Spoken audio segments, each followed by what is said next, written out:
थोड़ी देर पहले प्रधानमंत्री नरेंद्र मोदी नीदरलैंड से स्वीडन पहुंचे हैं। स्वीडन में मोदी का रॉयल वेलकम हुआ।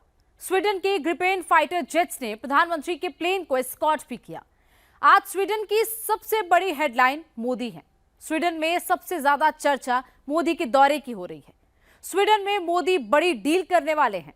स्वीडन जाने से पहले नीदरलैंड में आज मोदी ने भारत के भविष्य वाली डील की। आज जो चैलेंज हिंदुस्तान के सामने खड़े हैं वो फ्यूचर में दोबारा के देश के लिए चुनौती नहीं बनेंगे। नरेंद्र मोदी ने फ्यूचर प्लान बना लिया है।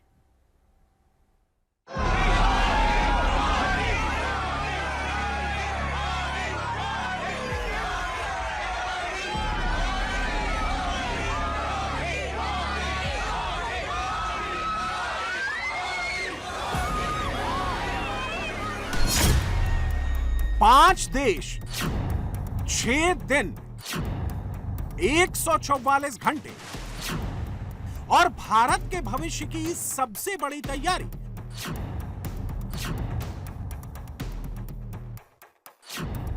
मोदी विदेश दौरे पर क्यों गए हैं, क्या करने गए हैं? ऐसी लाइनों से कांग्रेस प्रधानमंत्री को टारगेट करने की कोशिश में लगी है। कांग्रेस जितने सवाल उठा रही है उसके जवाब सबसे ज्यादा कांग्रेस को ही चुभेंगे। एक वक्त था जब जीने के लिए रोटी, कपड़ा और मकान की जरूरत होती थी, लेकिन अब दुनिया में रोटी, कपड़ा और मकान के साथ साथ तेल, एआई, सेमीकंडक्टर, एनर्जी और तकनीक की जरूरत पड़ गई है। देश के प्रधानमंत्री नरेंद्र मोदी इस वक्त इसी मिशन पर लगे हुए हैं।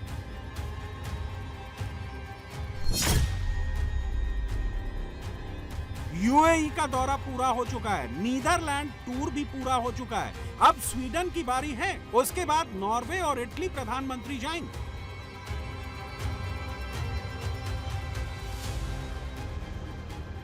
नीदरलैंड एक छोटा सा देश है। जियोपॉलिटिक्स में नीदरलैंड की कोई खास अहमियत भी नहीं है। मोदी से पहले बायलैटरल मीटिंग के लिए सिर्फ राजीव गांधी गए थे, लेकिन मोदी का यह नीदरलैंड का दूसरा दौरा है और नीदरलैंड में हलचल बहुत तेज है। Leider van een van de grootste landen op deze aarde, 1,4 miljard mensen. We hebben het überhaupt al gezegd, de Indiase premier is het. Een van de aarde inmiddels, hè, die ook heel erg groeit. Dus daar is heel veel gewoon aan zakelijke belangen ook te ontdekken voor Nederland. We hebben al goede relatie met India, maar hij komt naar ons toe om met het Nederlands bedrijfsleven te praten. Ja, we kijken oneindig veel naar Trump en naar Amerika. Ja. Soms denk ik wel eens, laten we nou eens wat meer naar Europa kijken en naar de rest van de wereld. De rest van de wereld is heel groot. Het gekke is dat China is heel hard gegroeid, als ik die vergelijking maak. En is nu dus aan het haperen, vandaar de vredespijp met Trump. Maar India die groeit eigenlijk heel gestaag, stilletjes op de achtergrond, want ze zijn niet zo zichtbaar, ook niet in de rest van de wereld. India is, ik zei al, heel bescheiden en stilletjes, maar is wel heel krachtig aan het groeien. En dan wil je toch eigenlijk ook weten wie zijn vrienden en vijand. Nou, Nederland is te klein geopolitiek om een bedreiging te zijn. Maar ze zitten wel traditioneel in een rivaliteit met China.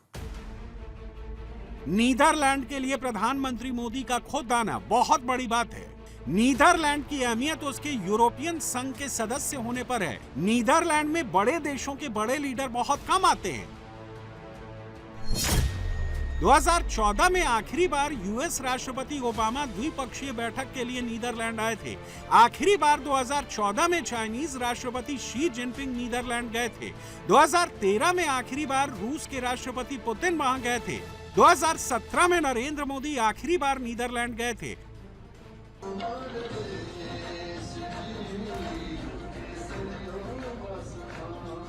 करीब 9 साल के बाद Europe के अलावा कोई बड़ा leader Netherlands पहुंचा है। नरेंद्र मोदी के स्वागत के लिए नीदरलैंड में भव्य तैयारियां की गई थी।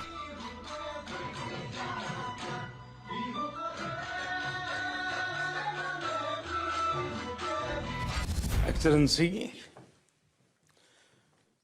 मेरा और मेरे डेलीगेशन का गर्मजोशी से स्वागत के लिए मैं आपका बहुत बहुत धन्यवाद करता हूं। लगभग 1 दशक बाद नीदरलैंड की यात्रा करके मुझे बहुत खुशी हो रही है। पिछले एक दशक में भारत नीदरलैंड पार्टनरशिप ने उल्लेखनीय प्रगति की है। एक्सेलेंसी, हम नीदरलैंड को भारत के सबसे महत्वपूर्ण पार्टनर में से मानते हैं।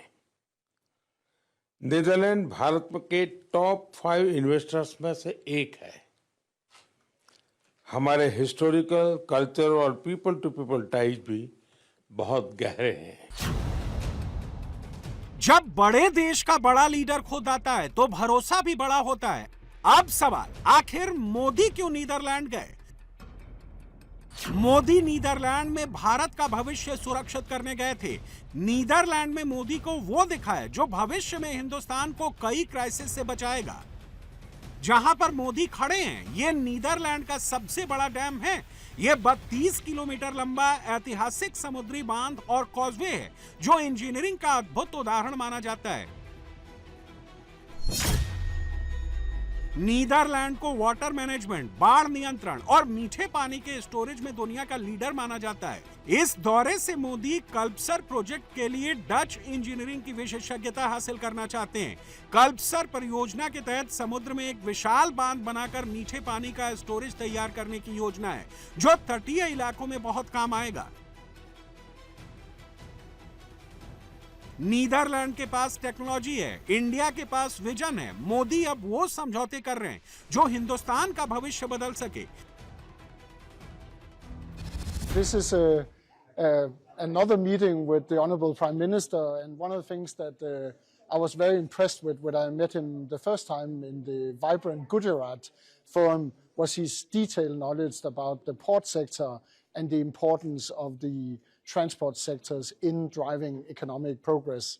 And he had a very specific knowledge about the port sector from his time as minister in Gujarat. So it's very seldom to meet leaders at this level that actually understands our industries. Netherlands के पास semiconductor की भी high level की technology है। Semiconductor के बिना future technology में आगे नहीं बढ़ सकते, वर्तमान में भी पीछे हो जाएंगे।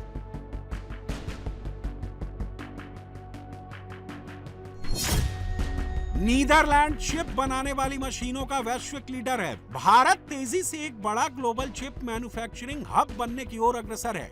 यह डील हिंदुस्तान के लिए बहुत जरूरी थी। The last 10 years has been a notable acceleration in everything, in infrastructure, in technology, in consumer goods, also in the labor market and employment. So I think India is absolutely on the right track, and obviously that's under Prime Minister Modi's leadership. जब से Donald Trump ने tariff war शुरू की है, जिस तरह से Trump ने यूरोप को टारगेट किया है, उसके बाद यूरोप भी अमेरिका के अलावा दूसरा मार्केट ढूंढ रहा है। नीदरलैंड के लिए भारत बहुत बड़ा मार्केट है जो अकेले नीदरलैंड के प्रोडक्शन सेक्टर को उठा सकता है। इस वक्त नीदरलैंड को भारत की ज्यादा जरूरत है। एक्सेलेंसी, भारत विश्व का सबसे युवा देश और विश्व की सबसे तेज गति से बढ़ रही मेजर इकोनॉमी है। आप नीदरलैंड और यूरोपियन लीडरशिप की नई पीढ़ी को रिप्रेजेंट करते हैं। हमें नीदरलैंड की एक्सपर्टीज और भारत की स्पीड और स्केल को हर क्षेत्र में जोड़ना चाहिए। इनोवेशन, इन्वेस्टमेंट, सस्टेनेबिलिटी और डिफेंस जैसे क्षेत्रों में सहयोग को नए आयामों तक पहुंचाना है। इसी साझा दृष्टि के साथ आज हम भारत नीदरलैंड संबंधों को स्ट्रेटेजिक पार्टनरशिप के स्तर पर ले जा रहे हैं। आज हम भारत नीदरलैंड संबंधों को भारत और नीदरलैंड के बीच एक ऐसा समझौता हुआ है जिसने पाकिस्तान के होश उड़ा दिए हैं। नीदरलैंड में मोदी ने हाथ मिलाया, वहां पाकिस्तान में मुनीर के हाथ जरूर कांपने लगे होंगे। भारत और नीदरलैंड डिफेंस मिनिस्ट्री के बीच लेटर ऑफ इंटेंट साइन किया गया। इसके जरिए दोनों देश सैन्य हार्डवेयर, रिसर्च और डिफेंस इंडस्ट्री के बीच टेक्नोलॉजी ट्रांसफर को बढ़ावा देंगे। इसके अलावा आतंकवाद के खिलाफ खुफिया जानकारी साझा करने की व्यवस्था मजबूत की जाएगी। मोदी दुनिया में आगे बढ़ रहे हैं। मुनीर ईरान और अमेरिका के बीच फंसा हुआ है। अब ईरान भी बोल रहा है पाकिस्तान से ना हो पाएगा। और अमेरिका भी पाकिस्तान पर गुस्साने लगा है।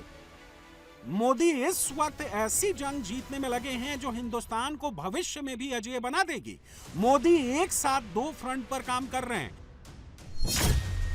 भारत में तेल की खपत कम करने की अपील की, विदेश में ग्रीन हाइड्रोजन डील कर रहे हैं, हिंदुस्तान में 1 साल तक सोना नहीं खरीदने की अपील कर रहे हैं, विदेश में सेमीकंडक्टर और एआई डील से देश को आगे बढ़ा रहे हैं, देश में फ्यूज क्राइसिस को कंट्रोल कर रहे हैं, विदेश में नई सप्लाई चेन पर समझौते कर रहे हैं। एक रास्ता बंद होता है तो प्रधानमंत्री मोदी नया रास्ता खोलने की तैयारी में लग जाते हैं। एक लीडर जो आज में कल की तैयारी करता है, वर्तमान में भविष्य के लिए काम करता है, वो देश को कभी झुकने नहीं देगा। हिंदुस्तान और पाकिस्तान में क्या फर्क है? अगर आप किसी पाकिस्तानी से पूछेंगे तो उसका जवाब क्या होगा? सीधे पाकिस्तानी से सुनिए। इंडिया के अंदर इंसानों के ऊपर इंसानों की हुकूमत है। अब सोचे जरा, ये कोई मतलब मजाक नहीं है, ये कोई आम बात नहीं है, एक बहुत बड़ी बात है कि ये सिलसिला जो है ये चल रहा है। तो शुक्र करें कि भाई आपके ऊपर प्राइम मिनिस्टर मोदी, नरेंद्र मोदी साहब प्राइम मिनिस्टर हैं, और शुक्र करें कि आप लोग IMF से कर्जा नहीं लेते, वरना जो चीखें आपकी निकाली जानी थी ना, वो हमसे पूछें। हमारी तो निकल रही है यार, कम से कम हम आपके बिल्कुल नेक्स्ट डोर नेबर्स हैं ना, हमसे पूछ ले। बाकियों की बात नहीं करता, बाकियों को तो खैर मतलब इतना नहीं बड़ा। पाकिस्तान सबसे टॉप पे चल रहा है, और इस वक्त जो पाकिस्तान में लोग रेट पे कर रहे हैं पर लीटर पेट्रोल के लिए, वो अमेरिका के बराबर है। पर कैपिटा इनकम हमारी बांग्लादेश से भी नीचे है, शायद अफगानिस्तान के आसपास हो। नरेंद्र मोदी का नीदरलैंड दौरा पूरा हो चुका है, अब बारी है स्वीडन की।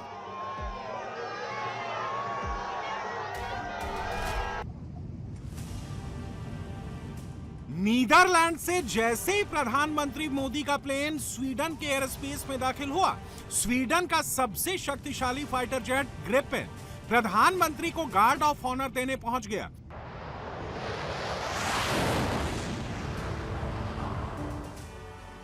ग्रिपेन स्वीडन का सबसे एडवांस फाइटर है, जो नाटो एयर फोर्स की ताकत भी है। ग्रिपेन को 24/7 रेडी जेट कहा जाता है। चाहे बर्फबारी हो या फिर बारिश, ग्रिपेन हर मौसम में लड़ने के लिए तैयार रहता है। ग्रिपेन कहीं पर भी लैंड कर सकता है, छोटी सी एयरफील्ड से टेक ऑफ कर सकता है।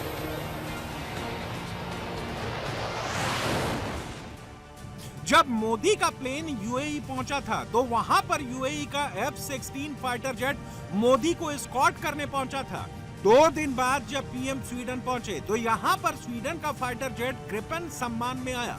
12 साल में हिंदुस्तान को देखने का नजरिया कितना बदला है, इसका एक और सबूत देखिए। जैसे ही प्रधानमंत्री मोदी का प्लेन स्वीडन में लैंड हुआ, स्वीडन के प्रधानमंत्री उल्फ क्रिस्टरसन उनके स्वागत में खड़े नजर आए।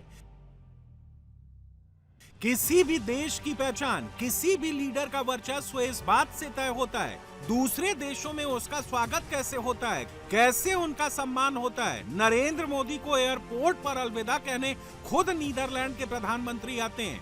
जब तक मोदी का प्लेन जाता नहीं है तब तक वो वहां खड़े रहते हैं। स्वीडन में प्रधानमंत्री मोदी को रिसीव करने खुद आते हैं, एयरपोर्ट पर खड़े होकर उनका इंतजार करते हैं। ऐसा सम्मान यूरोप में किसी और देश को नहीं मिलता है। ऐसा सम्मान पाने के लिए ट्रंप बेकरार रहते हैं। स्वीडन के प्रधानमंत्री क्रिस्टरसन ने मोदी को एयरपोर्ट में ही गार्ड ऑफ ऑनर दिया।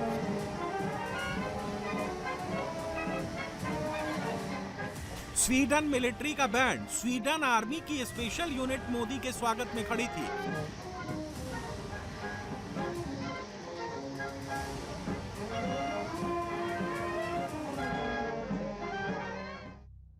स्वीडन के पीएम के खास आग्रह पर प्रधानमंत्री नरेंद्र मोदी वहां गए हैं। प्रधानमंत्री मोदी का यह दूसरा स्वीडन दौरा है। पहली बार 2018 में मोदी स्वीडन गए थे। अब 2026 में मोदी दोबारा स्वीडन पहुंचे। प्रधानमंत्री मोदी कितने पावरफुल हैं, उनकी ताकत क्या है, ये स्वीडन के अंदर खड़े होकर उन्होंने स्वीडन के पीएम को दिखा दी। जिस तरह से मोदी को देखने के लिए भीड़ जमा थी, ऐसा नजारा किसी भी स्वीडन पीएम के लिए नहीं हुआ। भारत की शक्ति क्या है, भारत की संस्कृति क्या है, भारत का इतिहास क्या है, भारत का भविष्य क्या है, स्वीडन ने, पूरे यूरोप ने देख लिया।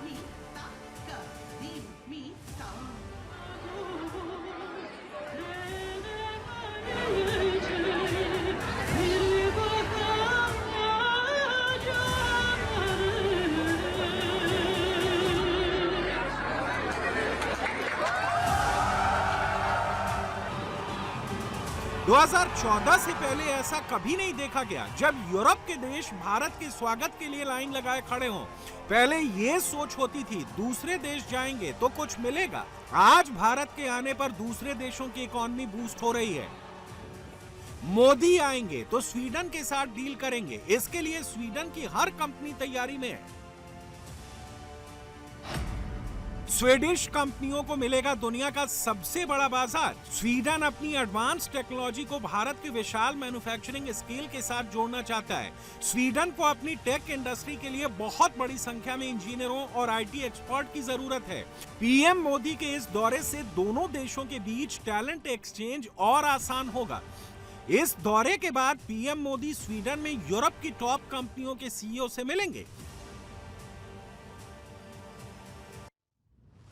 जब से डोनाल्ड ट्रंप को नोबेल पीस प्राइज नहीं मिला है, ट्रंप स्वीडन से बहुत गुस्से में है। ट्रंप ने बाकायदा स्वीडन को धमकाया भी था, जिसके बाद से स्वीडन अमेरिका की जगह दूसरा मार्केट तलाश रहा था और उसको इंडिया जैसा बड़ा देश और मार्केट मिल गया।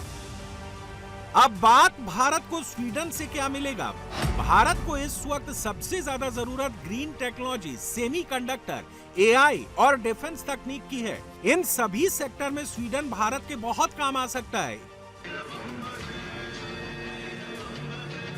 इस वक्त पूरे पाकिस्तान की नजर मोदी के यूरोप दौरे पर है।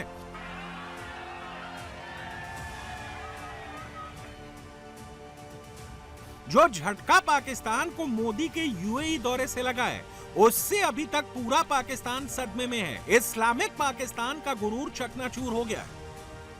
उसको हमारा साथ देना चाहिए। हमारे ये कंट्री भी मुसलमानों की अल्हम्दुलिल्लाह, और वो दुबई भी हमारा सारे मुसलमान भाई है। और ये मोदी से मिलके जो ये कर रहे हैं ये गलत है। हम लोग जबकि यही जहन है कि ये गलत हो रहा है, जो भी हो रहा है गलत है। तो ये लोग अपना जो मजहब है, हिंदू मजहब, वो आगे बढ़ाते जा रहे हैं और यूएई मना नहीं कर रहा है इस चीज को। आप ये देखो, यूएई और इंडिया जो आपस में इतना मिलकर चल रहा है, ये सारा सीन ये है कि मुस्लिम कंट्री खत्म करने की चीज जब बात हो रही है यहाँ पे।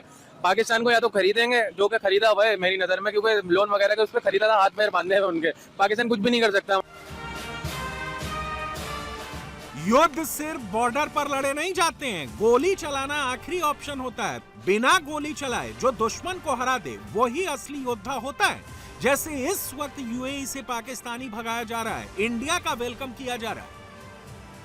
पाकिस्तान की एलीट क्लास पैनिक के अंदर है इस वक्त, और ये जो पैनिक बड़ा क्लियर नजर आ रहा है। दुबई और यूएई में अपनी प्रॉपर्टीज बेचने की कोशिश कर रहे हैं, लेकिन मार्केट डाउन है। सस्ती बेच रहे हैं लेकिन बेच के निकलने के चक्कर के अंदर है। और दूसरी तरफ नरेंद्र मोदी जो है वो यूएई जाकर एमिरेट्स के साथ स्ट्रेटेजिक पार्टनरशिप के नए लेवल के ऊपर पहुंच गए हैं। हालांकि चाइना के जरिए पाकिस्तान ने बड़ी कोशिश की कि यूएई को रोका जा सके। सवाल यह है कि आखिर यूएई में ऐसा क्या हो रहा है कि पाकिस्तानी एलीट को अपनी दौलत बचाने की फिक्र पड़ गई है। सालों से पाकिस्तान की सियासी और फौजी एलीट ने अपनी हलाल और हराम की दोनों कमाइयां जो हैं, दोनों किस्म की दौलत दुबई के अंदर पार्क की। लंदन के बाद अगर किसी जगह पाकिस्तान की रूलिंग क्लास का सेफ डिपॉजिट बॉक्स था तो वो दुबई था के ऊपर जोर है। Luxury apartments, offshore companies, shell businesses, fake frontman Maqsood चपरासी टाइप, ठीक है, और बिलियंस ऑफ डॉलर की इन्वेस्टमेंट्स। पाकिस्तान की इकोनॉमी लेकिन गिरती है, रुपया टूटता है, अवाम महंगाई के अंदर पिसती है, बेड़ा गर्क हो जाता है अवाम का, लेकिन एलीट का पैसा दुबई और गल्फ के अंदर ट्रांसफर होता है। यूएई पाकिस्तान के लिए सिर्फ एक इस्लामिक मुल्क नहीं है, बल्कि ऐसा देश है जो पाकिस्तान को भीख देता था, उधार देता था, पाकिस्तानी फौज को पालता था। लेकिन अब यूएई ने पाकिस्तान के सामने रोटी फेंकना बंद कर दिया, हिंदुस्तान के साथ समझौता कर लिया।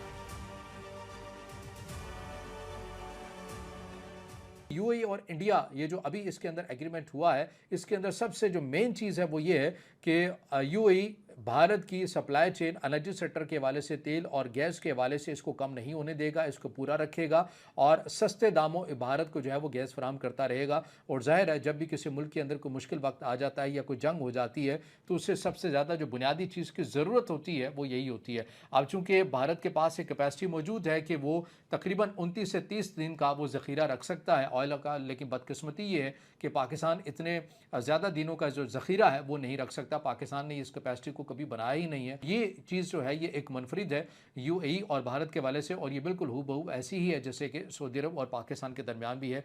ये चीज़ हमने आपके सामने रखी है। भारत ने तेल गैस की सप्लाई रुकने नहीं दी है। देश में किसी भी तरह की कमी ना हो, इसके लिए प्रधानमंत्री मोदी नए रास्ते तलाश रहे हैं, नई संधि हो रही है। इसी का जवाब यूएई है। भारत सबसे ज्यादा तेल रूस से खरीदता है, उसके बाद इराक का नंबर है। सऊदी अरब, यूएई, नाइजीरिया और अमेरिका से भी तेल खरीदता है। लेकिन अब भारत ने अपना रिजर्व ऑयल का कोटा बढ़ा दिया है। यूएई भारत के लिए स्ट्रेटेजिक फ्यूल संभाल कर रखेगा, साथ में भारत के लिए कभी तेल और गैस की सप्लाई रुकने नहीं देगा। फिलहाल देश में किसी चीज की कमी नहीं है, लेकिन इस वक्त सबसे बड़ा चैलेंज बढ़ती हुई कीमत है। भारत में तेल की कोई कमी नहीं है। 60 दिनों के लिए कच्चा तेल है, 60 दिनों के लिए एलएनजी का पर्याप्त भंडार है। इसके अलावा देश में लगभग 45 दिनों का एलपीजी स्टॉक भी है। स्ट्रेट ऑफ हॉर्मुज बंद होने से इराक और सऊदी से आने वाला तेल कम हो गया है। इराक और सऊदी ने तेल का प्रोडक्शन भी कम कर दिया है। दुनिया के करीब 20% तेल का ट्रांजिट इसी रास्ते से होता है। वहीं रूस में भी ऑयल प्रोडक्शन कम हो गया है। जिस तरह से रूस के ऑयल डिपो पर ड्रोन हमले हुए हैं, उसके बाद रूस पर भी असर पड़ा है। तेल कम निकाला जा रहा है, तेल की सप्लाई कम हो रही है और तेल की खपत बरकरार है, जिसकी वजह से तेल की कीमत बहुत ज्यादा बढ़ चुकी है। मई में भारतीय बास्केट के लिए कच्चे तेल की कीमत $109 प्रति बैरल है। जितना महंगा तेल हो चुका है, उस हिसाब से भारत में पेट्रोल और डीजल की कीमतें बहुत ज्यादा बढ़नी चाहिए थी, लेकिन सरकार ने दामों को कंट्रोल रखा है। लेकिन आगे हालात ना बिगड़े, इसके लिए कुछ सख्त फैसले जनता को करने होंगे।